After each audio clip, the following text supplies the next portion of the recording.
ഡൽഹി മഹാനഗരത്തിന്റെ ഹൃദയഭാഗത്ത് തലയുയർത്തി നിൽക്കുന്ന ആ വലിയ അത്യാധുനിക ആശുപത്രിയുടെ തീവ്രപരിചരണ വിഭാഗത്തിൽ നിശബ്ദതയ്ക്ക് വല്ലാത്തൊരു ഭാരമുണ്ടായിരുന്നു. അവിടെ ജീവൻ രക്ഷാ ഉപകരണങ്ങളുടെ ശബ്ദങ്ങൾക്കിടയിൽ നഗരത്തിലെ ഏറ്റവും സമ്പന്നയായ മീന ശർമ്മ മരണത്തോട് മല്ലടിക്കുകയായിരുന്നു. കോടിക്കണക്കിന് രൂപയുടെ ആസ്തികൾക്കും അധികാരങ്ങൾക്കും നടുവിൽ ജീവിച്ചിരുന്ന ആ സ്ത്രീ ഇന്ന് തീർത്തും നിസ്സഹായയാണ്. അവരുടെ മുഖത്തെ വിളർച്ച വർഷങ്ങളായി അവർ അനുഭവിച്ചു കൊണ്ടിരിക്കുന്ന ആന്തരികമായ ഏതോ വലിയൊരു വേദനയുടെ നേർചിത്രം കൂടിയായിരുന്നു. ഡോക്ടർമാരുടെ മുഖങ്ങളിൽ ആശങ്ക നേളിച്ചിരുന്നു. മീനയുടെ ജീവൻ രക്ഷിക്കാൻ അടിയന്തരമായി ഒരു ശസ്ത്രക്രിയ ആവശ്യമാണ്. അതിനായി ഒറ്റയടിക്ക് 50 ലക്ഷം രൂപയെങ്കിലും കെട്ടിവെക്കേണ്ടതുണ്ട്. എന്നാൽ വിധി അവർക്കായി കരുതി വെച്ചത് മറ്റൊരു വലിയ പ്രഹേളികയായിരുന്നു. അവരുടെ പണവും വിലപ്പെട്ട രേഖകളുമെല്ലാം ബാങ്കിലെ സുരക്ഷിതമായ ഒരു കുടുംബ ലോക്കറിലാണുള്ളത്. ആ പഴയ ഇരുമ്പ് ലോക്കർ തുറക്കണമെങ്കിൽ പ്രത്യേകമായി രൂപകൽപ്പന ചെയ്ത ഒരു എട്ടക്ക രഹസ്യ കോഡ് ആവശ്യമാണ്. മീനയുടെ പരേതനായ ഭർത്താവ് ആ രഹസ്യം പങ്കുവെച്ചത് അവരുടെ ഏക മകനോട് മാത്രമായിരുന്നു. എന്നാൽ വർഷങ്ങൾക്ക് മുമ്പ് ഒരു ഉത്സവപ്പറമ്പിലെ ആൾത്തിരക്കിൽ വെച്ച് ആ കുരുന്നിനെ അവർക്ക് എന്നേക്കുമായി നഷ്ടപ്പെട്ടിരുന്നു. മകനെ കണ്ടെത്താൻ കഴിയാതെ ലോക്കർ തുറക്കാനാകാതെ മരണത്തിന്റെ വക്കിൽ നിൽക്കുന്ന ആ അമ്മയുടെ അവസ്ഥ കണ്ടു നിൽക്കുന്നവരുടെ പോലും കണ്ണുകളെ ഇറനണിയിക്കുന്നതായിരുന്നു. ഈ വലിയ ആശുപത്രി സമുച്ചയത്തിൽ നിന്നും കിലോമീറ്ററുകൾക്കപ്പുറം നഗരത്തിന്റെ ചേരി പ്രദേശത്ത് ജീവിതത്തിന്റെ മറ്റൊരു മുഖം അരങ്ങേറുകയായിരുന്നു. പൊടിയും പുകയും നിറഞ്ഞ ഡൽഹിയിലെ തെരുവുകളിൽ ഗതാഗതക്കുരുക്കിൽ കുടുങ്ങിക്കിടക്കുന്ന വാഹനങ്ങൾക്കിടയിലൂടെ വാടിയ പൂക്കളും പിടിച്ച് ഓടി നടക്കുന്ന ഒരു 10 വയസ്സുകാരനുണ്ടായിരുന്നു, റോഹൻ.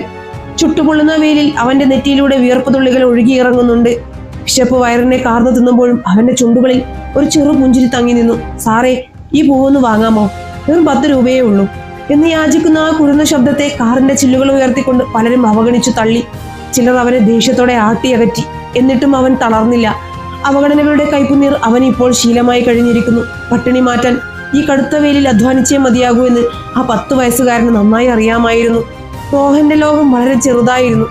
നഗരത്തിന്റെ ഒരു ഇരുണ്ട കോണിലെ പൊളിഞ്ഞു വീഴാറായ കുടിലിൽ അവനെ കാത്തിരിക്കാൻ രാമു ചാച്ച എന്നൊരു വൃദ്ധൻ മാത്രമേ ഉണ്ടായിരുന്നുള്ളൂ. ലോകത്ത് റോഹനെ സ്നേഹിക്കാനും അവനൊരു താങ്ങായി നിൽക്കാനും രാമു ചാച്ച അല്ലാതെ മറ്റാരുമില്ല. വർഷങ്ങൾക്ക് മുൻപ് ഒരു വലിയ മേളയുടെ തിരക്കിൽ വഴിതെറ്റി നിന്ന് അലറിക്കരയുകയായിരുന്ന ആ കുഞ്ഞു ബാലകനെ രാമു ചാച്ചയാണ് കണ്ടെത്തിയത്.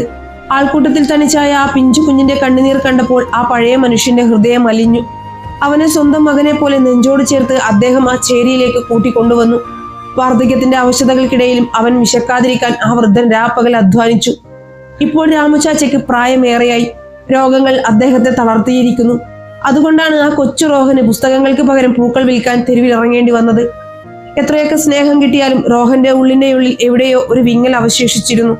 തന്റെ കഴുത്തിൽ കിടക്കുന്ന മങ്ങിത്തുടങ്ങിയ ആ പഴയ സ്വർണ്ണ ലോക്കറ്റിലേക്ക് നോക്കുമ്പോൾ അവന്റെ കണ്ണുകളിൽ കണ്ണീർ പൊടിയും. അതിൽ മനോഹരിയായ ഒരു സ്ത്രീയുടെ ചിത്രമുണ്ട്. തനിക്ക് ജന്മം നൽകിയ അമ്മ. താൻ ആരാണെന്നോ തന്റെ യഥാർത്ഥ കുടുംബം ഏതെന്നോ അവൻ അറിയില്ല. പക്ഷെ രാത്രികളിൽ കീറിയ പായയിൽ ചുരുണ്ടുകൂടി കിടക്കുമ്പോൾ അവനെ തേടി ഒരു സ്വപ്നം വരാറുണ്ട്. തന്നെ മാറോടണച്ച് നെറുകയിൽ ചുംബിച്ച് താരാട്ട് പാടുന്ന സ്നേഹമയായ ഒരു അമ്മ. ആ സ്നേഹത്തിന്റെ നനുത്ത സ്പർശം സ്വപ്നത്തിൽ അനുഭവിക്കുമ്പോൾ അവന്റെ അധരങ്ങൾ അറിയാതെ വിതുമ്പും. അമ്മേ എന്നവൻ വിളിക്കും. മറ്റു കുട്ടികൾ സ്കൂളിലേക്ക് പോകുന്നത് കാണുമ്പോൾ റോഹന്റെ ഉള്ളൊന്ന് പിടയും. തനിക്കും അവരെ പോലെ വലിയ സ്വപ്നങ്ങൾ കാണാനും പഠിക്കാനും ആഗ്രഹമുണ്ട്. തന്നെ കളിയാക്കുന്ന തെരുവിലെ മറ്റു കുട്ടികളോട് അവൻ ഒന്നും മിണ്ടാറില്ല. അനാഥപ്പയ്യൻ എന്ന വിളി കേൾക്കുമ്പോൾ അവൻ വല്ലാതെ വേദനിക്കാറുണ്ട്. താൻ ഒരിക്കലും അനാഥനല്ലെന്നും തന്റെ അമ്മ ലോകത്തിന്റെ ഏതോ കോണിൽ തനിക്കായി കാത്തിരിപ്പുണ്ടെന്നും അവൻ ഉറച്ചു വിശ്വസിച്ചു. എത്ര വലിയ പ്രതിസന്ധികൾ വന്നാലും തന്റെ അമ്മയെ കണ്ടെത്തുക തന്നെ ചെയ്യും എന്നവന്റെ കുരുന്ന ഹൃദയം എപ്പോഴും മന്ത്രിച്ചു കൊണ്ടിരുന്നു. വിധിയുടെ അദൃശ്യമായ കരങ്ങൾ അവർക്കായി ചില പദ്ധതികൾ തയ്യാറാക്കുന്നുണ്ടായിരുന്നു. അമ്മയും മകനും ഒരേ നഗരത്തിൽ വെവ്വേറെ ലോകങ്ങളിൽ പരസ്പരം അറിയാതെ ജീവിക്കുന്നു. ഒരാൾ ആശുപത്രി കിടക്കയിൽ മരണത്തോട് പോരാടുമ്പോൾ മറ്റൊരാൾ തെരുവുകളിൽ ജീവിതത്തോട് പോരാടുകയാണ്. ആകസ്മികമായ ഒരു നിമിഷത്തിൽ പത്രത്താളുകളിലൂടെയോ ടെലിവിഷൻ വാർത്തകളിലൂടെയോ മീന ശർമ്മയുടെ വാർത്ത ആ ചേരിയിലും എത്താൻ പോവുകയാണ്. 10 വർഷത്തെ കാത്തിരിപ്പിന് വിരാമം ഇട്ടുകൊണ്ട് കാലം ആ അമ്മയെയും മകനെയും ഒന്നിപ്പിക്കാനുള്ള ചരടുവലികൾ തുടങ്ങിക്കഴിഞ്ഞിരുന്നു. ഡൽഹി നഗരത്തിന്റെ പടിഞ്ഞാറൻ ചക്രവാളത്തിൽ സൂര്യൻ മറയുമ്പോൾ ചേരി പ്രദേശങ്ങളിലേക്ക് ഇരുട്ട് അരിച്ചിറങ്ങി തുടങ്ങിയിരുന്നു. പകൽ മുഴുവൻ നീണ്ടുനിന്ന കഠിനാധ്വാനത്തിന് ശേഷം തളർന്ന കാലുകളുമായി റോഹൻ തന്റെ ചെറിയ കുടിലേക്ക് മടങ്ങിയെത്തി. നഗരത്തിലെ ആഡംബര കാറുകൾക്കിടയിലൂടെ പൂക്കൾ വിൽക്കാൻ ഓടി നടന്നതിന്റെ ക്ഷീണം ആ 10 വയസ്സുകാരന്റെ മുഖത്ത് വ്യക്തമായി കാണാമായിരുന്നു. അന്ന് അവന് ലഭിച്ചത് വെറും ചുരുങ്ങിയ ചില നാണയത്തൊട്ടുകൾ മാത്രമാണ്. വിശപ്പ് കൊണ്ട് വയറെരിയുന്നുണ്ടായിരുന്നെങ്കിലും തന്റെ വരവും കാത്ത് പായയിൽ കിടക്കുന്ന രാമു ചാച്ചയെ കണ്ടപ്പോൾ അവരിലെ ക്ഷീണമെല്ലാം എങ്ങോട്ടോ പറന്നകന്നു. ജീവിതത്തിന്റെ കടുത്ത യാഥാർത്ഥ്യങ്ങൾ അവനെ നേരത്തെ തന്നെ ഒരു മുതിർന്ന മനുഷ്യനെ പോലെ ചിന്തിക്കാൻ പഠിപ്പിച്ചിരുന്നു. കുടിലിന്റെ ഒരു മൂലയിലുള്ള വിറകടുപ്പിൽ റോഹൻ തീ കത്തിച്ചു. പുക കണ്ണുകളെ നീട്ടിയപ്പോൾ അവൻ കൈത്തണ്ട കൊണ്ട് കണ്ണുകൾ തുടച്ചു. കുറച്ച് പരിപ്പും ഏതാനും റൊട്ടികളും അവൻ തയ്യാറാക്കി. വാർദ്ധക്യ സഹജമായ അസുഖങ്ങളാൽ വലയുന്ന രാമു ചാച്ചയെ അവനൊരു കൊച്ചു കുഞ്ഞിനെ എന്ന പോലെ പരിചരിച്ചു. ചൂടുള്ള പരിപ്പ് കറി കൂട്ടി റൊട്ടി ചാച്ചയ്ക്ക് വായിൽ വെച്ചു കൊടുക്കുമ്പോൾ റോഹന്റെ കണ്ണുകളിൽ വാത്സല്യം നിറഞ്ഞു നിന്നു. നീ കഴിച്ചോ മോനെ എന്ന ചാച്ചയുടെ ചോദ്യത്തിന് താൻ നേരത്തെ കഴിച്ചു എന്നൊരു കള്ളം പറഞ്ഞ് അവൻ തന്റെ വിശപ്പിനെ മറച്ചു പിടിച്ചു. ഈ ലോകത്ത് അവനുള്ള ഏക ആശ്രയം ആ വൃദ്ധനായിരുന്നു. അദ്ദേഹത്തിന് അവനും. ഭക്ഷണത്തിന് ശേഷം മങ്ങിയ വെളിച്ചത്തിൽ തന്റെ കഴുത്തിലെ ആ പഴയ സ്വർണ്ണ ലോക്കറ്റ് അവൻ കൈകളിലെടുത്തു. അതിലെ ചിത്രത്തിലേക്ക് നോക്കുന്തോറും അവന്റെ കണ്ണുകൾ നിറഞ്ഞു തുടങ്ങി. ഇത് കണ്ട രാമു ചാച്ച അവനെ തന്റെ അടുത്തേക്ക് വിളിച്ചു. ആ പിഞ്ചു കൈകൾ ചേർത്ത് പിടിച്ചുകൊണ്ട് അദ്ദേഹം ഗദ്ഗതകണ്ഠനായി പറഞ്ഞു, മോനെ, വർഷങ്ങൾക്ക് മുമ്പ് ആ വലിയ ഉത്സവപ്പറമ്പിന്റെ തിരക്കിൽ നിന്നാണ് എനിക്ക് നിന്നെ കിട്ടിയത്. അന്ന് നീ വളരെ ചെറുതായിരുന്നു. നിന്റെ മാതാപിതാക്കളെ കണ്ടെത്താൻ ഞാൻ ഒരുപാട് ശ്രമിച്ചു. പക്ഷെ ആരും വന്നില്ല. അന്നു മുതൽ നീ എന്റെ ജീവനാണ്, എന്റെ ചോരയാണ്. ചാച്ചയുടെ കണ്ണുകളിൽ നിന്ന് കണ്ണുനീർ ഒഴുകി ഇറങ്ങി. തന്നെ എങ്ങാനും വിട്ടുപോകുമോ എന്ന ഭയം ആ വൃദ്ധന്റെ സ്വരത്തിൽ ഉണ്ടായിരുന്നു. റോഹൻ അദ്ദേഹത്തെ കെട്ടിപ്പിടിച്ചുകൊണ്ട് പറഞ്ഞു, ചാച്ച, നിങ്ങളാണ് എന്നെ രക്ഷിച്ചത്. നിങ്ങളെ ഞാൻ ഒരിക്കലും വിട്ടുപോകില്ല. എങ്കിലും എന്റെ ഉള്ളിൽ എവിടെയോ എന്റെ യഥാർത്ഥ അമ്മ ജീവിച്ചിരിപ്പുണ്ടെന്നും അവർ എന്നെ കാത്തിരിക്കുന്നുണ്ടെന്നും എന്റെ മനസ്സ് പറയുന്നു. പിറ്റേന്ന് പകൽ പതിവ് പോലെ പൂക്കൾ വിൽക്കാൻ ഇറങ്ങിയ റോഹന് നേരെ ചേരിയിലെ ചില മുതിർന്ന കുട്ടികൾ പരിഹാസവുമായി എത്തി. ഹേയ് അനാഥ പയ്യ, നിന്റെ അമ്മ എവിടെയാടാ? നിന്നെ ഉപേക്ഷിച്ചു പോയത്? നിനക്ക് ആരുമില്ലടാ. അവരുടെ വാക്കുകൾ മൂർച്ചയുള്ള അമ്പുകൾ പോലെയാണ് അവന്റെ ഹൃദയത്തിൽ തറച്ചത്. അവൻ മറുപടിയൊന്നും പറയാതെ തല താഴ്ത്തി നിന്നു. അവന്റെ ഉള്ളിൽ സങ്കടം ഒരു അഗ്നിപർവ്വതം പോലെ പുകയുന്നുണ്ടായിരുന്നു. എങ്കിലും അവൻ കരഞ്ഞില്ല. താൻ അനാഥനല്ലെന്നും തന്റെ അമ്മ തന്നെ ഉപേക്ഷിച്ചതല്ലെന്നും അവന് ഉറപ്പുണ്ടായിരുന്നു. ഒരു ദിവസം ഞാൻ എന്റെ അമ്മയെ കണ്ടെത്തും, തീർച്ചയായും, അവൻ മനസ്സിൽ ഉറപ്പിച്ചു. പ്രതിസന്ധികൾക്ക് മുന്നിൽ തളരാതെ തന്റെ ലക്ഷ്യത്തിലേക്ക് നടക്കാനുള്ള ഒരു അസാമാന്യമായ കരുത്ത് ആ നിമിഷം അവനിൽ ജനിക്കുകയായിരുന്നു. അന്ന് വൈകുന്നേരം ചേരിയിലെ ഒരു ചെറിയ ചായക്കടയ്ക്ക് മുന്നിലൂടെ നടന്നു പോകുമ്പോഴാണ് റോഹന്റെ ശ്രദ്ധ അവിടെ വെച്ചിരിക്കുന്ന പഴയ ടെലിവിഷനിലേക്ക് തിരിഞ്ഞത്. വാർത്താ ചാനലിൽ ഡൽഹിയിലെ പ്രശസ്തമായ ലോക്നായക് ആശുപത്രിയുടെ ദൃശ്യങ്ങളാണ് കാണിക്കുന്നത്. ആശുപത്രിക്ക് പുറത്ത് വലിയ ജനക്കൂട്ടം തടിച്ചുകൂടിയിരിക്കുന്നു. വാർത്താ അവതാരകൻ വളരെ ഗൗരവത്തോടെ പറയുകയാണ്, നഗരത്തിലെ പ്രശസ്തയായ കോടീശ്വരി മീന ശർമ്മ അതീവ ഗുരുതരാവസ്ഥയിൽ തീവ്രപരിചരണ വിഭാഗത്തിലാണ്. അവരുടെ ജീവൻ രക്ഷിക്കാൻ അടിയന്തര ശസ്ത്രക്രിയ ആവശ്യമാണ്. എന്നാൽ അതിനുള്ള പണം ബാങ്കിലൊരു പ്രത്യേകതരം ലോക്കറിലാണുള്ളത്. ആ ലോക്കർ തുറക്കാനുള്ള രഹസ്യ കോഡ് അവരുടെ പരേതനായ ഭർത്താവ് പഠിപ്പിച്ചത് അവരുടെ ഏക മകനെ മാത്രമായിരുന്നു. വർഷങ്ങൾക്ക് മുൻപ് ഒരു ഉത്സവപ്പറമ്പിൽ വെച്ച് ആ അമ്മയ്ക്ക് സ്വന്തം മകനെ നഷ്ടപ്പെട്ടു. ആ മകനെ കണ്ടെത്താൻ ഇനിയും കഴിഞ്ഞിട്ടില്ല. ഇന്ന് വൈകുന്നേരത്തിനുള്ളിൽ ആ ലോക്കർ തുറന്നില്ലെങ്കിൽ മീന ശർമ്മയുടെ ജീവൻ അപകടത്തിലാകും. തുടർന്ന് ടെലിവിഷൻ സ്ക്രീനിൽ മീന ശർമ്മയുടെ ഒരു പഴയ ഫോട്ടോ തെളിഞ്ഞു വന്നു. ആ നിമിഷം റോഹന്റെ ലോകം നിശ്ചലമായി. അവന്റെ ഹൃദയമിടിപ്പ് വേഗത്തിലായി. കൈകൾ വിറയ്ക്കാൻ തുടങ്ങി. അവൻ വേഗത്തിൽ തന്റെ ഷർട്ടിനുള്ളിൽ കിടന്നിരുന്ന സ്വർണ്ണ ലോക്കറ്റ് പുറത്തെടുത്തു. സ്ക്രീനിൽ കാണുന്ന ആ മുഖവും തന്റെ ലോക്കറ്റിലെ ചിത്രവും ഒന്നാണ്. വർഷങ്ങളുടെ കാത്തിരിപ്പ്, ആയിരക്കണക്കിന് രാത്രികളിലെ കണ്ണുനീർ, സ്വപ്നങ്ങളിൽ മാത്രം കണ്ടിരുന്ന ആ സ്നേഹമയിയായ അമ്മ, എല്ലാം ഇതാ തന്റെ കൺമുന്നിൽ. ഇത് എന്റെ അമ്മയാണ്, എന്റെ സ്വന്തം അമ്മ. അവൻ അറിയാതെ ഉറക്കെ വിളിച്ചു പറഞ്ഞുപോയി. സന്തോഷവും സങ്കടവും ഭയവും എല്ലാം കൂടി അവന്റെ കൊച്ചു മനസ്സിനെ വല്ലാതെ ഉലച്ചു. ഒരു നിമിഷം പോലും വൈകാതെ അവൻ തന്റെ കുടിലിലേക്ക് ഓടി. കിതച്ചുകൊണ്ട് അവൻ രാമു ചാച്ചയോട് കാര്യങ്ങൾ വിശദീകരിച്ചു. ചാച്ച, എന്റെ അമ്മയെ എനിക്ക് കിട്ടി. അവർ ആ വലിയ ആശുപത്രിയിലാണ്. എനിക്ക് ഉടനെ അവിടെ എത്തണം. എന്റെ അമ്മയുടെ ജീവൻ രക്ഷിക്കണം. ഇത് കേട്ട രാമു ചാച്ച ഭയന്നു പോയി. വേണ്ട മോനെ, ഇതൊക്കെ വലിയ പണക്കാരുടെ കളികളാണ്. നമ്മളെ പോലുള്ള പാവങ്ങളെ അവർ ആശുപത്രിയുടെ പടി കടത്തുക പോലുമില്ല. അവർ നിന്നെ ഉപദ്രവിക്കും. ചാച്ച അവനെ വിലക്കാൻ ശ്രമിച്ചു. പക്ഷെ റോഹന്റെ കണ്ണുകളിൽ ദൃഢനിശ്ചയം മാറ്റാൻ കഴിയുന്നതായിരുന്നില്ല. ഇല്ല ചാച്ച, അവർ എന്റെ അമ്മയാണ്. ഞാൻ ഈ ചേരിയിൽ ഒരു പാവപ്പെട്ട പൂവിൽപ്പനക്കാരൻ മാത്രമായിരിക്കാം. പക്ഷെ എന്റെ അമ്മ മരിക്കാൻ ഞാൻ അനുവദിക്കില്ല. എനിക്ക് അവിടെ പോയേ മതിയാവൂ.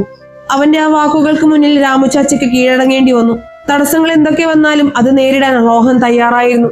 അങ്ങനെ തന്റെ ജീവിതത്തിലെ ഏറ്റവും വലിയ സത്യത്തെ നേരിടാനായി ചേരിയുടെ ഇരുളിൽ നിന്നും നഗരത്തിന്റെ പ്രകാശത്തിലേക്ക് ആ വലിയ ആശുപത്രി ലക്ഷ്യമാക്കി 10 വയസ്സുകാരനായ അവൻ ആ യാത്ര ആരംഭിച്ചു. വിധിയുടെ ഇരുമ്പുവാതിലുകൾ തുറക്കാനുള്ള ആ മാന്ത്രിക താക്കോൽ അവന്റെ ഹൃദയത്തിൽ ഭദ്രമായിരുന്നു. ഡൽഹിയിലെ പ്രശസ്തമായ ലോക്നായക് ആശുപത്രിയുടെ ഭീമാകാരമായ കെട്ടിട സമുച്ചയത്തിന് മുന്നിലെത്തിയപ്പോൾ റോഹന്റെ കാലുകൾ അല്പം ഒന്ന് ഇടറി. ആകാശത്തേക്ക് തലയുയർത്തി നിൽക്കുന്ന ആ അത്യാധുനിക മന്ദിരം ഒരു വലിയ കോട്ട പോലെയാണ് അവന് തോന്നിയത്. ചേരിയിലെ ഇടുങ്ങിയ വഴികളിൽ നിന്നും വന്ന ആ 10 വയസ്സുകാരന് അവിടുത്തെ ആർഭാടവും തിളക്കവും തീർത്തും അപരിചിതമായിരുന്നു. ആശുപത്രി പരിസരം അക്ഷരാർത്ഥത്തിൽ ജനനിബിഡമായിരുന്നു. മാധ്യമപ്രവർത്തകരുടെ വലിയൊരു പട തന്നെ അവിടെ തമ്പടിച്ചിട്ടുണ്ട്. മീന ശർമ്മയുടെ ആരോഗ്യ വിവരങ്ങൾ തത്സമയം പുറത്തെത്തിക്കാനുള്ള നെട്ടോട്ടത്തിലാണ് അവരെല്ലാം. വമ്പൻ ക്യാമറകളുടെ ഫ്ലാഷുകൾ മിന്നിമറിയുന്നതിലൂടെ സുരക്ഷാ ഉദ്യോഗസ്ഥരുടെ വലിയൊരു നിര തന്നെ അവിടെ കാവൽ നിൽപ്പുണ്ടായിരുന്നു. ആകാംക്ഷയും പരിഭ്രാന്തിയും തളം കെട്ടി നിൽക്കുന്ന ആ അന്തരീക്ഷത്തിലേക്ക് തന്റെ ഉള്ളിലെ കൊടുങ്കാറ്റിനെ നെഞ്ചിലൊതുക്കി റോഹൻ പതുക്കെ നടന്നു നീങ്ങി. ആർഭാടത്തിന്റെയും അധികാരത്തിന്റെയും ആ ഉരുക്കുകോട്ടയ്ക്കുള്ളിലേക്ക് പ്രവേശിക്കുക എന്നത് അവനെ പോലൊരു തെരുവുകുട്ടിക്ക് വലിയ വെല്ലുവിളിയായിരുന്നു. ചെളിപുരണ്ട വസ്ത്രങ്ങളും മുഷിഞ്ഞ മുഖവും വെലിഞ്ഞുണങ്ങിയ ശരീരവുമുള്ള അവനെ കണ്ടയുടനെ പ്രവേശന കവാടത്തിലുള്ള സുരക്ഷാ ഗാർഡുകൾ തടഞ്ഞു നിർത്തി. മാറി നിൽക്കടാ അവിടുന്ന്, ഇതെന്താ നിന്റെയൊക്കെ കളിസ്ഥലമാണോ എന്ന് ആക്രോശിച്ചുകൊണ്ട് ഒരു ഗാർഡ് അവനെ പിടിച്ചു തള്ളി. അപ്രതീക്ഷിതമായ ആ പ്രഹരത്തിൽ അവൻ നിലത്ത് വീണുപോയി. ചുറ്റും നിന്നവർ ഒരു തെരുവുനായയെ നോക്കുന്ന അവജ്ഞയോടെ അവനെ നോക്കി. സാറേ, എന്നെ ഒന്ന് അകത്തേക്ക് കടത്തിവിടൂ, എന്റെ അമ്മ അവിടെയുണ്ട്, എനിക്ക് അവരെ ഒന്ന് കാണണം, റോഹൻ കണ്ണീരോടെ യാചിച്ചു. എന്നാൽ ആരും അവന്റെ വാക്കുകൾക്ക് ചെവി കൊടുത്തില്ല. കള്ളം പറഞ്ഞ് പണം തട്ടാൻ വന്ന ഏതോ അനാഥ പയ്യനാണെന്ന് കരുതി പോലീസുകാർ അവനെ അവിടെ നിന്നും ആട്ടിയോടിച്ചു. എങ്കിലും പിന്മാറാൻ അവൻ തയ്യാറായിരുന്നില്ല. തന്റെ ജീവന്റെ പാതിയായ അമ്മ ആ ഭിത്തിക്കുള്ളിൽ മരണത്തോട് മല്ലടിക്കുകയാണെന്ന ചിന്ത അവനിൽ അസാമാന്യമായ ധൈര്യം നിറച്ചു. ആരുമറിയാതെ വലിയ ആൾക്കൂട്ടത്തിന്റെ മറപറ്റി അവൻ എങ്ങനെയോ ആശുപത്രിയുടെ ഉള്ളിലേക്ക് നുഴഞ്ഞു കയറി. അതേസമയം ആശുപത്രിയുടെ 5ാം നിലയിലെ തീവ്രപരിചരണ വിഭാഗത്തിന് പുറത്ത് നിരാശയുടെ കാർമേഘങ്ങൾ ഉരുണ്ടുകൂടുകയായിരുന്നു. മീന ശർമ്മയുടെ നില ഓരോ നിമിഷവും വഷളായിക്കൊണ്ടിരിക്കുന്നു. യന്ത്രങ്ങളുടെ സഹായത്തോടെ മാത്രമാണ് അവരുടെ ഹൃദയം ഇപ്പോൾ മിടിക്കുന്നത്. ശസ്ത്രക്രിയ എത്രയും വേഗം നടന്നില്ലെങ്കിൽ എല്ലാം അവസാനിക്കും. എന്നാൽ ഡോക്ടർമാർക്ക് മുന്നിൽ വലിയൊരു ചോദ്യചിഹ്നമായി ആ പഴയ ഇരുമ്പ് ലോക്കർ അനങ്ങാതെ കിടപ്പുണ്ടായിരുന്നു. ബാങ്കിൽ നിന്നും പ്രത്യേക അനുമതിയോടെ ആശുപത്രിയിൽ എത്തിച്ച ആ ലോക്കറിന് ചുറ്റും നഗരത്തിലെ ഏറ്റവും മികച്ച എഞ്ചിനീയർമാരും ലോക് വിദഗ്ധരും തലപുകയ്ക്കുകയാണ്. ആധുനിക സാങ്കേതിക വിദ്യകളോ ബലപ്രയോഗമോ അവിടെ വില പോവില്ല. 8 അക്കങ്ങളുള്ള ഒരു രഹസ്യ കോഡ് നൽകിയാൽ മാത്രമേ അത് തുറക്കാനാകൂ. ആ കോഡ് കേവലം അക്കങ്ങളല്ല, മറിച്ച് മീന ശർമ്മയുടെ ഭർത്താവ് തന്റെ മകനുമായി മാത്രം പങ്കുവെച്ച ഏതോ വികാര നിർഭരമായ ഓർമ്മകളുടെയോ താരാട്ടുപാടുകളുടെയോ രഹസ്യ രൂപമാണ്. ഒരുപാട് പേർ മീന ശർമ്മയുടെ മകനാണെന്ന അവകാശവാദവുമായി വന്ന് പരാജയപ്പെട്ട് മടങ്ങിയിരുന്നു. ഇനി വെറും 4 മണിക്കൂർ മാത്രമാണ് ബാക്കിയുള്ളത്. അതിനുള്ളിൽ ലോക്കർ തുറന്നില്ലെങ്കിൽ 50 ലക്ഷം രൂപയുടെ ശസ്ത്രക്രിയ നടക്കില്ല. മീനയുടെ അവസാന പ്രതീക്ഷയും അസ്തമിക്കുകയാണ്. അങ്ങോട്ടേക്കാണ് തടസ്സങ്ങളെല്ലാം വകഞ്ഞുമാറ്റി കിതച്ചുകൊണ്ട് റോഹൻ ഓടിയെത്തിയത്. ഡോക്ടർമാരും പോലീസുകാരും ബാങ്ക് ഉദ്യോഗസ്ഥരും തടിച്ചുകൂടി നിൽക്കുന്ന ആ ഇടനാഴിയിലേക്ക് ഒരു കൊടുങ്കാറ്റ് പോലെ അവൻ കടന്നു വന്നു. അവിടെ നിന്നവരുടെയെല്ലാം കണ്ണുകൾ ആ മുഷിഞ്ഞ വേഷക്കാരനായ പയ്യനിലേക്ക് തിരിഞ്ഞു. ഒരു നിമിഷം അവിടെ നിശബ്ദത തളം കെട്ടി നിന്നു. തന്റെ സകല ധൈര്യവും സംഭരിച്ച് ഉറച്ച ശബ്ദത്തിൽ അവർ വിളിച്ചു പറഞ്ഞു, ഡോക്ടർ സാർ, എനിക്ക് ഈ ലോക്കർ തുറക്കാൻ കഴിയും. മീന ശർമ്മ എന്റെ അമ്മയാണ്, എനിക്ക് എന്റെ അമ്മയെ രക്ഷിക്കണം. അവന്റെ വാക്കുകൾ കേട്ടതും അവിടെ ഒരു കൂട്ടച്ചിരി ഉയർന്നു. മുഷിഞ്ഞ വസ്ത്രം ധരിച്ച ഈ ഭിക്ഷക്കാരൻ പയ്യൻ വന്നിരിക്കുന്നത് കോടീശ്വരിയായ മീന ശർമ്മയുടെ മകനാണെന്ന് പറയാനാണോ? അവിടെ ഉണ്ടായിരുന്ന ബന്ധുക്കളും ഉദ്യോഗസ്ഥരും അവനെ പുച്ഛത്തോടെ നോക്കി. ഇവനെ ആരോ പറഞ്ഞയച്ചതാണ്. പണക്കൊതിയന്മാരായ ആളുകൾ ഈ കൊച്ചിനെയും കൂട്ടുപിടിച്ച് നാടകം കളിക്കുകയാണ്. ഒരാൾ വിളിച്ചു പറഞ്ഞു, എടാ ചെറുക്ക, 20 വർഷമായി ഈ പണി ചെയ്യുന്ന വലിയ വിദഗ്ധർക്ക് പോലും തുറക്കാൻ കഴിയാത്ത ഈ ലോക്കറാണോ നീ നിന്റെ ഈ ചെറിയ കൈകൾ കൊണ്ട് തുറക്കാൻ പോകുന്നത്? ഇറങ്ങി പോടാ പുറത്ത്. ഒരു പോലീസ് ഓഫീസർ ദേഷ്യത്തോടെ അവന് നേരെ പാഞ്ഞെടുത്തു. റോഹന്റെ കൈകളിൽ പിടിച്ച് അവനെ വലിച്ചിഴച്ച് പുറത്താക്കാൻ അവർ ശ്രമിച്ചു. അവനെ അപമാനിക്കാനും പരിഹസിക്കാനും അവിടെ കൂടിയിരുന്നവർ മത്സരിച്ചു. പക്ഷെ റോഹൻ കുതറി മാറി.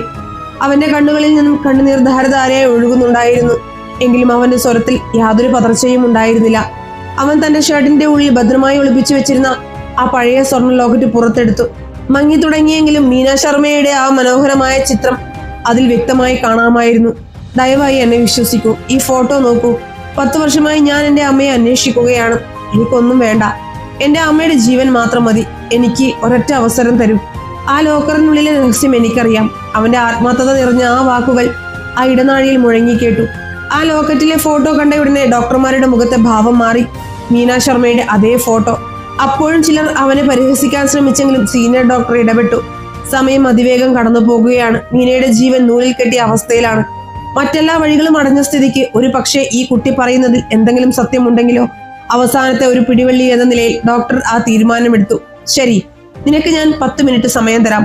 അതിനുള്ളിൽ ഈ ലോക്കർ നീ തുറന്നില്ലെങ്കിൽ നിന്നെ ഞാൻ പോലീസിൽ ഏൽപ്പിക്കും. ഡോക്ടർ കർശനമായ സ്വരത്തിൽ പറഞ്ഞു. ചുറ്റുമുള്ളവരുടെ പരിഹാസ ചിരികൾക്കും സംശയദൃഷ്ടികൾക്കും ഇടയിലൂടെ തന്റെ അമ്മയുടെ ജീവൻ രക്ഷിക്കാനുള്ള ആ അവസാന പോരാട്ടത്തിനായി റോഹൻ ആ വലിയ ഇരുമ്പ് ലോക്കറിനടുത്തേക്ക് പതുക്കെ നടന്നു നീങ്ങി. കാലങ്ങൾ മറച്ചുവെച്ച വലിയൊരു സത്യത്തിന്റെ ചുരുളഴിയാൻ പോവുകയായിരുന്നു. ആശുപത്രിയുടെ 5ാം നിലയിലെ ആ വലിയ ഇടനാഴിയിൽ സൂചി വീണാൽ കേൾക്കാവുന്നത്ര നിശബ്ദത തളം കെട്ടി നിന്നു. വലിയൊരു ഇരുമ്പുകോട്ട പോലെ തോന്നിക്കുന്ന ആ പഴയ ബാങ്ക് ലോക്കറിന് മുന്നിൽ മെലിഞ്ഞുണങ്ങിയ ആ 10 വയസ്സുകാരൻ ഒരു നിമിഷം നിശ്ചലനായി നിന്നു. അവനു ചുറ്റും വലിയൊരു ആൾക്കൂട്ടമുണ്ട്. നഗരത്തിലെ ഏറ്റവും പ്രഗത്ഭരായ ഡോക്ടർമാർ, പോലീസുകാർ, ലോക് വിദഗ്ധർ, പിന്നെ മീന ശർമ്മയുടെ സ്വത്തുക്കൾ മോഹിച്ചു നിൽക്കുന്ന ചില ബന്ധുക്കൾ. എല്ലാവരുടെയും കണ്ണുകൾ അവനിലേക്കാണ് ഉറ്റുനോക്കുന്നത്. അവരിൽ പലരുടെയും മുഖത്ത് പുച്ഛവും പരിഹാസവും പ്രകടമായിരുന്നു. ഈ ചെറുക്കൻ ഇപ്പോൾ നാണം കെട്ട് പുറത്തു പോകും. എന്ന് ചിലർ പരസ്പരം മന്ത്രിക്കുന്നുണ്ടായിരുന്നു. എന്നാൽ റോഹൻ ഇതൊന്നും ശ്രദ്ധിക്കുന്നുണ്ടായിരുന്നില്ല. അവന്റെ മനസ്സ് മുഴുവൻ തീവ്രപരിചരണ വിഭാഗത്തിൽ ജീവനു വേണ്ടി മല്ലിടുന്ന തന്റെ അമ്മ മീന ശർമ്മ മാത്രമായിരുന്നു. അവൻ പതുക്കെ കണ്ണുകൾ അടച്ചു. ദീർഘമായി ഒന്ന് ശ്വാസം എടുത്ത് പുറത്തേക്ക് വിട്ടു. ആ നിമിഷം ചുറ്റുമുള്ള ബഹളങ്ങളും പരിഹാസങ്ങളും എല്ലാം അവന്റെ കാതുകളിൽ നിന്ന് അകന്നുപോയി. 10 വർഷത്തെ കഷ്ടപ്പാടുകളും പട്ടിണിയും തെരുവിലെ അവഗണനകളും എല്ലാം അവന്റെ മനസ്സിൽ നിന്ന് ഒഴിഞ്ഞു മാറി. അവൻ വീണ്ടും ആ പഴയ കുഞ്ഞായി മാറി. സ്മൃതിപഥങ്ങളിലൂടെ ഓർമ്മകളുടെ ആഴങ്ങളിലേക്ക് അവൻ ഊളിയിട്ടിറങ്ങി. തന്റെ അച്ഛന്റെയും അമ്മയുടെയും കൂടെ ചിലവഴിച്ച ആ സുവർണ നിമിഷങ്ങൾ അവന്റെ മനസ്സിൽ ഒരു ചലച്ചിത്രം പോലെ തെളിഞ്ഞു വന്നു. ഒരു വലിയ ഉത്സവപ്പറമ്പ്, വർണ്ണാഭമായ വിളക്കുകൾ, ആകാശത്തോളം ഉയർന്നു നിൽക്കുന്ന ഭീമാകാരമായ റൈഡുകൾ, മധുരപലഹാരങ്ങളുടെ ഗന്ധം. അന്ന് അച്ഛന്റെ വിരൽത്തുമ്പിൽ തൂങ്ങി നടക്കുമ്പോൾ താൻ എത്രമാത്രം സന്തോഷവാനായിരുന്നു. പെട്ടെന്ന് ആൾത്തിരക്കിനിടയിൽ വെച്ച് ആ കൈകൾ തന്നിൽ നിന്നും വഴുതി മാറി. അച്ഛാ, അമ്മേ എന്ന് നിലവിളിച്ചുകൊണ്ട് ആൾക്കൂട്ടത്തിനിടയിലൂടെ ഓടിയ ആ പഴയ കുരുന്നിന്റെ ഭയം റോഹൻ വീണ്ടും അനുഭവിച്ചു. അന്ന് നഷ്ടപ്പെട്ടതാണ് തന്റെ സ്വർഗം. പിന്നീട് ഇന്നുവരെ അവന് ലഭിച്ചത് രാമുചാച്ചയുടെ വാത്സല്യം മാത്രമായിരുന്നു. ആ ഓർമ്മകളിൽ അവന്റെ കണ്ണുകളിൽ നിന്നും ചുടുകണ്ണുനീർ ഒഴുകിയിറങ്ങി. അത് അവന്റെ കവിളുകളിലൂടെ ഒഴുകി ആ പഴയ ലോക്കറിലേക്ക് ഇറ്റിറ്റു വീണു. പെട്ടെന്ന് അവന്റെ ഓർമ്മകളിൽ മറ്റൊരു സായാഹ്നം തെളിഞ്ഞു വന്നു. വീടിന്റെ മട്ടുപ്പാവിൽ അമ്മയുടെ മടിയിൽ തലവെച്ച് കിടക്കുന്ന ഒരു സായാഹ്നം. അന്ന് അമ്മ അവനൊരു താരാട്ടുപാട്ട് പാടി ഉറക്കുകയായിരുന്നു. ആ പാട്ടിന്റെ ഈണം ഇപ്പോഴും അവന്റെ കാതുകളിൽ മുഴങ്ങുന്നുണ്ട്. സോനെ ജാരേ ബേട്ട സപ്നെ ദേക്കോ മീട്ട, ഉറങ്ങാൻ കിടക്കൂ മോനെ, മധുരമുള്ള സ്വപ്നങ്ങൾ കാണൂ. ആ താരാട്ടിന്റെ മാധുര്യത്തിൽ മയങ്ങാൻ തുടങ്ങുമ്പോഴാണ് അച്ഛൻ അവിടേക്ക് വന്നത്. അച്ഛൻ അവനെ മടിയിലിരുത്തിക്കൊണ്ട് വളരെ ഗൗരവത്തിൽ ഒരു കാര്യം പറഞ്ഞു. മോനെ, ഈ പാട്ട് നീ എപ്പോഴും ഓർക്കണം. ഇതിലെ ഓരോ വരികളിലും ഓരോ അക്കങ്ങൾ ഒളിഞ്ഞിരിപ്പുണ്ട്. ആദ്യത്തെ വരിയിലെ സോനേജ എന്നത് 1-ാം നമ്പറാണ്. രണ്ടാമത്തെ വരിയിലെ സപ്നെ എന്നത് 2-ാം നമ്പർ, മീഠ എന്നത് 3. അങ്ങനെ ആ പാട്ടിലുടനീളം 8 അക്കങ്ങളുണ്ട്. ഇത് നമ്മുടെ കുടുംബത്തിന്റെ മാത്രം രഹസ്യമാണ്. നീ ഇത് ഒരിക്കലും മറക്കരുത്. തുടർന്ന് അച്ഛൻ ആ അക്കങ്ങളെ പ്രകൃതിയുമായി ബന്ധിപ്പിച്ചുകൊണ്ട് അവന് വിശദീകരിച്ചു കൊടുത്തു. 1 എന്നാൽ ആകാശത്തെ ഒറ്റ സൂര്യൻ, 2 എന്നാൽ രാത്രിയിലെ ചന്ദ്രൻ, 3 എന്നാൽ നമ്മുടെ മുറ്റത്തെ വലിയ മരം. അങ്ങനെ പ്രകൃതിയുമായി ചേർത്ത് വേണം നീ ഈ അക്കങ്ങളെ ഓർക്കാൻ. എപ്പോഴെങ്കിലും നിന്റെ അമ്മയ്ക്ക് ഒരു വലിയ ആപത്ത് വന്നാൽ ഈ രഹസ്യ കോഡ് നിനക്ക് ആവശ്യമായി വരും. അച്ഛന്റെ ആ വാക്കുകൾ 10 വർഷങ്ങൾക്ക് ശേഷം ഒരു രോദനം പോലെ അവന്റെ മനസ്സിൽ പ്രതിധ്വനിച്ചു. റോഹൻ കണ്ണുകൾ തുറന്നു. അവന്റെ വിറയ്ക്കുന്ന കൈകൾ ലോക്കറിന്റെ ഡയലുകളിലേക്ക് നീണ്ടു. ചുറ്റും നിന്നവർ ശ്വാസം അടക്കി പിടിച്ചു. ആധുനിക ഉപകരണങ്ങൾ കൊണ്ട് പോലും തുറക്കാൻ കഴിയാത്ത ആ മാന്ത്രിക പൂട്ട് ഒരു 10 വയസ്സുകാരൻ തുറക്കുമ്പോൾ അവന്റെ വിരലുകൾ ആദ്യത്തെ അക്കത്തിലേക്ക് നീങ്ങി. മനസ്സിൽ അമ്മയുടെ താരാട്ടുപാട്ടിലെ ആദ്യത്തെ വരിയോർത്ത് അവൻ ഡയൽ 1ലേക്ക് തിരിച്ചു. പെട്ടെന്ന് ലോക്കറിനുള്ളിൽ നിന്നും ഒരു ചെറിയ ക്ലിക്ക് ശബ്ദം കേട്ടു. ആദ്യത്തെ പൂട്ട് അഴിഞ്ഞിരിക്കുന്നു. ചുറ്റും നിന്നവർ സ്തബ്ധരായി പോയി. പരസ്പരം നോക്കി അവർ അത്ഭുതപ്പെട്ടു. അവൻ അടുത്ത അക്കത്തിലേക്ക് കടന്നു. ഡയൽ 2ലേക്ക് തിരിച്ചു. വീണ്ടും അതേ ശബ്ദം. രണ്ടാമത്തെ പൂട്ടും തുറന്നിരിക്കുന്നു. ഡോക്ടർമാരുടെ മുഖത്ത് പ്രതീക്ഷയുടെ വെളിച്ചം പരന്നു. പരിഹസിച്ചവരുടെയെല്ലാം വായടഞ്ഞു. അവൻ 3-ാമത്തെ അക്കത്തിലേക്ക് തിരിയാൻ ശ്രമിച്ചു. അവൻ വേഗത്തിൽ 3ലേക്ക് തിരിച്ചു. എന്നാൽ ഇത്തവണ ആ ക്ലിക്ക് ശബ്ദത്തിന് പകരം ലോക്കറിൽ നിന്നും ഒരു ചെറിയ അപായ സൂചന മുഴങ്ങി. ചുവന്ന വെളിച്ചം മിന്നി മറിഞ്ഞു. തെറ്റ് പറ്റിയിരിക്കുന്നു. ഉടനെ ആൾക്കൂട്ടത്തിൽ നിന്നും വീണ്ടും പരിഹാസങ്ങൾ ഉയർന്നു തുടങ്ങി. കണ്ടില്ലേ, ഞാൻ പറഞ്ഞില്ലേ ഇതൊക്കെ വെറും നാടകമാണെന്ന്. ഒരു അനാഥ പയ്യൻ നമ്മളെയൊക്കെ വിഡ്ഢികളാക്കുകയാണ്, ഒരാൾ വിളിച്ചു പറഞ്ഞു. സുരക്ഷാ ഉദ്യോഗസ്ഥർ അവരെ പിടിച്ചു മാറ്റാൻ മുന്നോട്ടാഞ്ഞു. റോഹന്റെ നെഞ്ചിടിപ്പ് കൂടി. അവന്റെ കൈകൾ വല്ലാതെ വിറയ്ക്കാൻ തുടങ്ങി. ദൈവമേ, എനിക്ക് തെറ്റിയോ? എന്റെ അമ്മയെ എനിക്ക് നഷ്ടപ്പെടുമോ? അവൻ ഭയന്നു പോയി. എന്നാൽ ആ നിമിഷം അച്ഛന്റെ മറ്റൊരു ഉപദേശം അവന് ഓർമ്മ വന്നു. അന്ന് അച്ഛൻ പറഞ്ഞിരുന്നു, മോനെ, എപ്പോഴെങ്കിലും നിനക്ക് തെറ്റുപറ്റിയാൽ പരിഭ്രമിക്കരുത്. ഹൃദയത്തിൽ നിന്നും ആത്മാർത്ഥമായി മാപ്പ് ചോദിക്കുക. എന്നിട്ട് വീണ്ടും പ്രകൃതിയെ ഓർക്കുക. നിന്റെ ഹൃദയം ശരിയായ വഴി കാണിച്ചു തരും. റോഹൻ എല്ലാവരോടും കൈകൂപ്പിക്കൊണ്ട് പറഞ്ഞു, ദയവായി എനിക്ക് ഒരൊറ്റ നിമിഷം കൂടി തരൂ. അവൻ വീണ്ടും കണ്ണുകൾ അടച്ചു. തന്റെ പിഴവുകൾക്ക് അവൻ അച്ഛനോടും അമ്മയോടും മനസ്സുരുകി മാപ്പ് ചോദിച്ചു. അവന്റെ ഹൃദയം ശാന്തമായി. അച്ഛൻ പറഞ്ഞു തന്ന ആ പ്രകൃതിയുടെ പാഠങ്ങൾ അവൻ വീണ്ടും ഓർത്തെടുത്തു. ഒരു സൂര്യൻ, 2 ചന്ദ്രൻ, 3 മരം. അവന്റെ ഉള്ളിലെ ചിന്തകൾക്ക് കൂടുതൽ വ്യക്തത കൈവന്നു. താൻ എവിടെയാണ് തെറ്റ് ചെയ്തതെന്ന് അവന് മനസ്സിലായി. ആ പഴയ എഞ്ചിനീയർമാർ ബുദ്ധി കൊണ്ട് തുറക്കാൻ ശ്രമിച്ച ആ പൂട്ട് യഥാർത്ഥത്തിൽ സ്നേഹവും ഹൃദയവും കൊണ്ടായിരുന്നു തുറക്കേണ്ടിയിരുന്നത്. ഒരു പിതാവ് തന്റെ മകന് നൽകിയ വൈകാരികമായ ഒരു പാഠമായിരുന്നു ആ ലോക്കറിന്റെ യഥാർത്ഥ താക്കോൽ. അവൻ ആത്മവിശ്വാസത്തോടെ വീണ്ടും കണ്ണുകൾ തുറന്നു. ഇത്തവണ അവന്റെ മുഖത്ത് ഭയം ഉണ്ടായിരുന്നില്ല, മറിച്ച് തന്റെ ലക്ഷ്യത്തിലെത്തുമെന്ന ഉറച്ച വിശ്വാസമായിരുന്നു. അവൻ ഡയലുകൾ വീണ്ടും തിരിക്കാൻ തുടങ്ങി. കൃത്യമായ കണക്കുകൂട്ടലുകളോടെ ഓർമ്മകളുടെ കരുത്തിൽ അവൻ ഓരോ അക്കങ്ങളും ശരിയാക്കി മുന്നോട്ട് പോയി. അവിടെ കൂടിയിരുന്ന എല്ലാവരും ഒരു വലിയ അത്ഭുതം സംഭവിക്കുന്ന നോക്കി ശ്വാസമടക്കി നിൽക്കുകയായിരുന്നു. ഓർമ്മകളുടെയും പിതൃസ്നേഹത്തിന്റെയും വെളിച്ചത്തിൽ റോഹന്റെ വിറയാർന്ന വിരലുകൾ ആ വലിയ ഇരുമ്പ് ലോക്കറിന്റെ ഡയലുകളിൽ വീണ്ടും ചലിച്ചു തുടങ്ങി. പ്രകൃതിയെയും പിതാവ് പഠിപ്പിച്ച താരാട്ടുപാട്ടിലെ വാക്കുകളെയും ഹൃദയത്തിൽ സംയോജിപ്പിച്ചുകൊണ്ട് അവൻ ഓരോ അക്കങ്ങളും കൃത്യമായി തിരിച്ചു. അവസാനത്തെ അക്കവും തിരിഞ്ഞു കഴിഞ്ഞപ്പോൾ അവിടെ കൂടിയിരുന്നവരുടെ എല്ലാം ശ്വാസം നിലച്ചതുപോലെയുള്ള ഒരവസ്ഥയായിരുന്നു. കാലങ്ങളായി ആർക്കും തുറക്കാൻ കഴിയാതിരുന്ന നഗരത്തിലെ ഏറ്റവും മികച്ച സാങ്കേതിക വിദഗ്ധർക്ക് മുന്നിൽ പോലും ഒരു കീറാമുട്ടിയായി അവശേഷിച്ച ആ ലോക്കറിനുള്ളിൽ നിന്നും വളരെ നേരിയ എന്നാൽ വ്യക്തമായ ഒരു ശബ്ദം കേട്ടു. ക്ലിക്ക്. തുടർന്ന് ഇരുമ്പുവാതിലിന്റെ വലിയ കൊളുത്തുകൾ താനെ അടർന്നു മാറുന്ന ശബ്ദം ആ ഇടനാഴിയിൽ മുഴങ്ങി. ഭാരമേറിയ ആ ഇരുമ്പുവാതിൽ ഒരു വലിയ നെടുവീർപ്പോടെ പതുക്കെ തുറന്നു വന്നു. ആ നിമിഷം ആശുപത്രിയുടെ ആ 5ാം നില അക്ഷരാർത്ഥത്തിൽ സ്തംഭിച്ചു പോയി.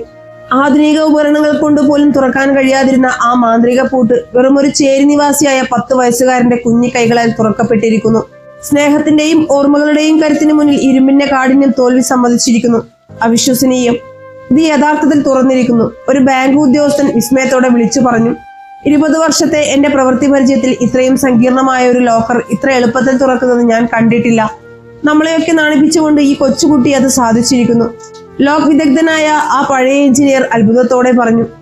ഡോക്ടർമാരും പോലീസുകാരും വേഗത്തിൽ മുന്നോട്ട് വന്നു.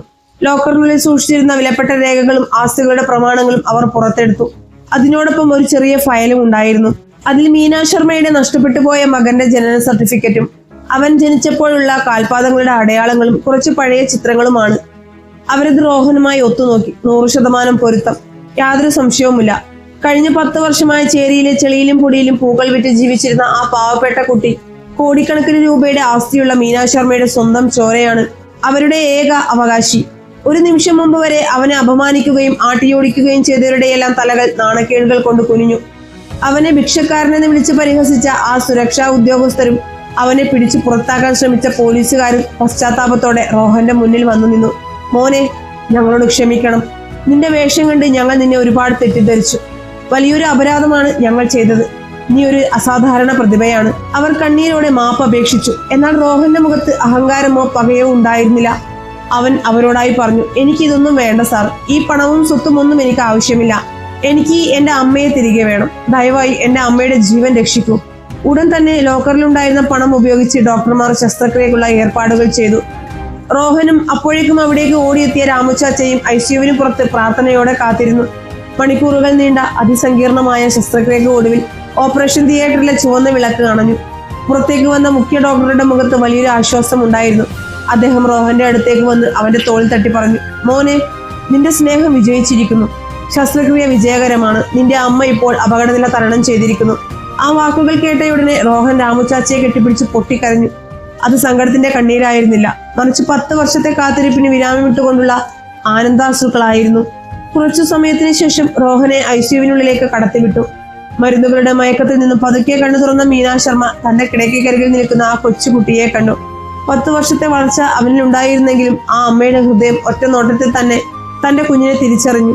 റോഹൻ തന്റെ ഷർട്ടിനുള്ളിലെ ആ പഴയ സ്വർണ്ണ ലോക്കറ്റ് അമ്മയ്ക്ക് മുന്നിൽ കാണിച്ചു. അമ്മേ എന്നവന്റെ ചുണ്ടുകൾ മന്ത്രിച്ചു. മീനാ ശർമ്മയുടെ കണ്ണുകളിൽ നിന്നും ധാരധാരയായി കണ്ണുനീരൊഴുകി. അവർ അവനെ തന്റെ നെഞ്ചോട് ചേർത്തണച്ചു. എന്റെ മോനെ, വർഷങ്ങൾക്ക് ശേഷം നീ എന്റെ അടുത്തേക്ക് തിരികെ വന്നല്ലോ. നിന്നെ കാണാതെ ഈ ലോകത്തു നിന്നും എനിക്ക് പോകാൻ കഴിയില്ലായിരുന്നു കുഞ്ഞെ. ആ അമ്മയുടെ ഹൃദയസ്പർശിയായ വാക്കുകൾ അവിടെ നിന്നിരുന്ന നഴ്സുമാരുടെയും കണ്ണുകളെ ഈറനണിയിച്ചു. കാലം അവർക്കിടയിൽ സൃഷ്ടിച്ച വലിയൊരു മതിൽ ആ നിമിഷം തകർന്നു വീണു. പുറത്തു നിന്നിരുന്ന രാമുച്ചാച്ചയെ റോഹൻ അകത്തേക്ക് കൂട്ടിക്കൊണ്ടുവന്നു. അമ്മേ, ഇതാണ് എന്റെ രാമുച്ചാച്ച. ഈ 10 വർഷവും എന്നെ സ്വന്തം മകനെ പോലെ പൊന്നുപോലെ നോക്കിയത് ഇദ്ദേഹമാണ്. തന്റെ വിഷപ്പടയ്ക്ക് എന്നെ കൂട്ടിയ എന്റെ ദൈവം, റോഹൻ പറഞ്ഞു. മീനാ ശർമ്മ ഇരു കൈകളും കൂപ്പി ആ വൃദ്ധനെ വണങ്ങി. നിങ്ങൾ ചെയ്ത ഈ വലിയ ഉപകാരത്തിന് പകരം നൽകാൻ എന്റെ ഈ സമ്പത്തൊന്നും മതിയാകില്ല. ഇനി മുതൽ നിങ്ങളും ഞങ്ങളുടെ കുടുംബത്തിലെ ഒരാളാണ്, അവർ ഗദ്ഗത കണ്ടയായി പറഞ്ഞു. ജീവിതത്തിന്റെ പുതിയൊരു അധ്യായം അവിടെ തുടങ്ങുകയായിരുന്നു. മീനാ ശർമ്മ പൂർണ്ണ ആരോഗ്യവതിയായി ആശുപത്രി വിട്ടു. റോഹൻ എന്ന ആ ചേരിയിലെ പൂവിൽപ്പനക്കാരൻ പയ്യൻ വലിയൊരു വീടിന്റെ അവകാശിയായി മാറി. എന്നാൽ ആ സമ്പത്തിലൊന്നും അവന് ഭ്രമമുണ്ടായിരുന്നില്ല. അവന് തന്റെ സ്വപ്നങ്ങൾ സാക്ഷാത്കരിക്കാൻ ഒരു വലിയ വിദ്യാലയത്തിൽ പ്രവേശനം ലഭിച്ചു. രാമുചാച്ചയുടെ വാർദ്ധക്യ സഹജമായ അസുഖങ്ങൾക്ക് ഏറ്റവും മികച്ച ചികിത്സ തന്നെ മീനാ ശർമ്മ ഉറപ്പാക്കി. അമ്മയും മകനും രാമുചാച്ചയും അടങ്ങുന്ന ആ പുതിയ കുടുംബം സന്തോഷത്തിന്റെ കൊടുമുടിയിലായിരുന്നു. ഇനി അവരെ വേർപെടുത്താൻ ഒരു ശക്തിക്കും കഴിയില്ലെന്ന് ആ അമ്മയും മകനും പരസ്പരം ഉറപ്പു നൽകി. അസാധ്യമെന്ന് ലോകം കരുതിയ ഒരു വലിയ പ്രതിസന്ധിയെ ഒരു കൊച്ചുകുട്ടി തന്റെ ഹൃദയവിശുദ്ധി കൊണ്ടും അചഞ്ചലമായ സ്നേഹം കൊണ്ടും അതിജീവിച്ച കഥയായിരുന്നു റോഹന്റേത്. ബാഹ്യമായ സമ്പത്തോ ധരിക്കുന്ന വസ്ത്രങ്ങളുടെ നിറമോ അല്ല ഒരാളുടെ കഴിവിനെ നിർണ്ണയിക്കുന്നത് എന്ന് റോഹന്റെ ജീവിതം ലോകത്തെ പഠിപ്പിച്ചു. പ്രതിബന്ധങ്ങൾ എത്ര വലുതാണെങ്കിലും പരാജയങ്ങൾ നമ്മെ എത്രത്തോളം പരിഹസിച്ചാലും ഉള്ളിലെ സത്യത്തിലും സ്നേഹത്തിലും അടിയുറച്ച് വിശ്വസിച്ചാൽ ഏത് വലിയ പൂട്ടിന്റെയും താക്കോൽ നമ്മൾ തന്നെ കണ്ടെത്തുമെന്ന് ഈ കഥ നമ്മെ ഓർമ്മിപ്പിക്കുന്നു. സ്നേഹവും പ്രത്യാശയും ഒരിക്കലും തോൽക്കുകയില്ല. അവ കാലങ്ങളെ അതിജീവിച്ച് അർഹതപ്പെട്ടവരിലേക്ക് എപ്പോഴെങ്കിലും കൃത്യമായി എത്തിച്ചേരുക തന്നെ ചെയ്യും. പ്രിയപ്പെട്ട കൂട്ടുകാരെ, ജീവിതം എപ്പോഴും അപ്രതീക്ഷിതമായ ചില വിസ്മയങ്ങൾ ഒളിപ്പിച്ചു വെക്കുന്ന ഒരു വലിയ പുസ്തകമാണ്. ആ പുസ്തകത്തിലെ ഏറ്റവും മനോഹരമായ ഒരു ഏടാണ് നമ്മൾ ഇന്ന് കണ്ടറിഞ്ഞത്. പൊടിയും പുകയും നിറഞ്ഞ ഡൽഹിയിലെ തെരുവോരങ്ങളിൽ വിശപ്പിന്റെ കാഠിന്യമറിഞ്ഞ് വാടിയ പൂക്കൾ വിറ്റു നടന്ന റോഹൻ എന്ന ആ 10 വയസ്സുകാരൻ നമ്മളോട് പറയുന്നത് വെറും ഒരു കഥയല്ല, മറിച്ച് അതിജീവനത്തിന്റെയും സ്നേഹത്തിന്റെയും വലിയൊരു പാഠമാണ്. വിധി അവനെ ഒരു ഇടുങ്ങിയ ചേരിയിലേക്ക് വലിച്ചെറിഞ്ഞപ്പോഴും അവഗണനയുടെ കൈപ്പുനീർ ലോകം അവന് നൽകിയപ്പോഴും അവന്റെ ഉള്ളിലെ സ്നേഹത്തിന്റെയും പ്രതീക്ഷയുടെയും തിരിനാളം കെട്ടുപോയിരുന്നില്ല. അനാഥനെന്നും ഭിക്ഷക്കാരനെന്നും വിളിച്ച് സമൂഹം അവനെ മാറ്റി നിർത്തിയപ്പോൾ അവനെ മുന്നോട്ട് നയിച്ചത് എന്നെങ്കിലും തന്റെ അമ്മയെ കണ്ടെത്തുമെന്ന ആ അചഞ്ചലമായ വിശ്വാസം മാത്രമായിരുന്നു. ആധുനിക സാങ്കേതിക വിദ്യകളും വലിയ അറിവുകളുമുള്ള പ്രഗത്ഭർ തോറ്റുപോയ ഒരിടത്ത് വെറുമൊരു താരാട്ടുപാട്ടിന്റെ ഓർമ്മകൾ കൊണ്ട് അവൻ തുറന്നത് കേവലം ഒരു ഇരുമ്പ് ലോക്കർ മാത്രമായിരുന്നില്ല, മറിച്ച് കാലം അടച്ചുപൂട്ടിയ വലിയൊരു സ്നേഹത്തിന്റെ ലോകം കൂടിയായിരുന്നു. പുറമോടികൾക്കും കീറിയ വസ്ത്രങ്ങൾക്കും അപ്പുറം ഒരു മനുഷ്യന്റെ യഥാർത്ഥ കരുത്ത് കുടികൊള്ളുന്നത് അവന്റെ ഹൃദയ നൈർമല്യത്തിലാണെന്ന് റോഹൻ നമുക്ക് കാണിച്ചു തന്നു. ലോകം മുഴുവൻ അവനെ നോക്കി പരിഹസിച്ചപ്പോഴും നിനക്കിത് കഴിയില്ല എന്ന് പറഞ്ഞ് ആട്ടിയകറ്റിയപ്പോഴും അവനിലെ ആത്മവിശ്വാസം ഒട്ടും ചോർന്നു പോയില്ല. കാരണം അവന്റെ ലക്ഷ്യം കോടികളുടെ സമ്പത്തോ പ്രതാപമോ ആയിരുന്നില്ല, മറിച്ച് തന്റെ ജീവനായ അമ്മയെ മരണത്തിൽ നിന്നും രക്ഷിക്കുക എന്നത് മാത്രമായിരുന്നു. തനിക്കറിയാവുന്ന പ്രകൃതിയുടെ പാഠങ്ങളും അച്ഛൻ പകർന്നു നൽകിയ ഓർമ്മകളും ചേർത്ത് അവൻ ആ വലിയ പ്രതിസന്ധിയെ മറികടന്നപ്പോൾ അത് മനുഷ്യ സ്നേഹത്തിന്റെ തന്നെ ഏറ്റവും വലിയ വിജയമായി മാറുകയായിരുന്നു. സ്നേഹത്തെക്കാൾ വലിയൊരു മാന്ത്രിക വിദ്യ ഈ ലോകത്തില്ല എന്നത് ഈ കഥ നമ്മെ ഓർമ്മിപ്പിക്കുന്നു. നമ്മൾ എത്ര വലിയ ഇരുമ്പുകോട്ടകൾ തീർത്താലും എത്ര വലിയ പ്രതിസന്ധികൾക്ക് നടുവിൽ പെട്ടുപോയാലും ഹൃദയത്തിൽ സൂക്ഷിക്കുന്ന സത്യസന്ധമായ സ്നേഹത്തിനും അചഞ്ചലമായ വിശ്വാസത്തിനും ഏത് അടഞ്ഞ വാതിലുകളെയും തുറക്കാനുള്ള അദൃശ്യമായ ശക്തിയുണ്ട്. ഒരാളുടെ കഴിവുകളെ അയാളുടെ ചുറ്റുപാടുകളോ വസ്ത്രങ്ങളോ വെച്ച് അളക്കാൻ ശ്രമിക്കുന്നത് എത്ര വലിയ വിഡ്ഢിത്തരമാണെന്നും ഈ കഥ നമ്മോട് വിളിച്ചു പറയുന്നു. അതുകൊണ്ട് പ്രിയപ്പെട്ടവരെ, ജീവിതത്തിൽ ചുറ്റുമുള്ളവർ എന്ത് പറഞ്ഞാലും നിങ്ങളുടെ സ്വപ്നങ്ങളെ ആര് വിശ്വസിച്ചില്ലെങ്കിലും നിങ്ങളിലുള്ള വിശ്വാസം ഒരിക്കലും കൈവിടരുത്. എത്ര വലിയ അന്ധകാരത്തിലും നിങ്ങളെ ലക്ഷ്യത്തിലേക്ക് നയിക്കാൻ സ്നേഹത്തിന്റെ ആ ചെറിയ ഓർമ്മകൾ എപ്പോഴും ഉണ്ടാകും. തോൽക്കാൻ മനസ്സിലാത്ത ആ കൊച്ചു റോഹന്റെ വലിയ ജീവിത കഥ സ്നേഹത്തിന്റെയും പ്രതീക്ഷയുടെയും ഒരു മനോഹരമായ ഓർമ്മപ്പെടുത്തലായി നിങ്ങളുടെ ഹൃദയങ്ങളിലും എക്കാലവും നിലനിൽക്കട്ടെ. ഈ കഥ നിങ്ങളുടെ ഹൃദയത്തെ തൊട്ടുവെങ്കിൽ തീർച്ചയായും ചാനൽ സബ്സ്ക്രൈബ് ചെയ്ത് സപ്പോർട്ട് ചെയ്യുക. കൂടാതെ നിങ്ങളുടെ ലൈക്കും കമന്റും രേഖപ്പെടുത്തി വീഡിയോക്ക് ഹൈപ്പും കൂടെ തന്ന് സപ്പോർട്ട് ചെയ്യണം. അടുത്തൊരു കഥയുമായി കാണുന്നത് വരെ സ്നേഹത്തോടെ നന്ദി മാത്രം.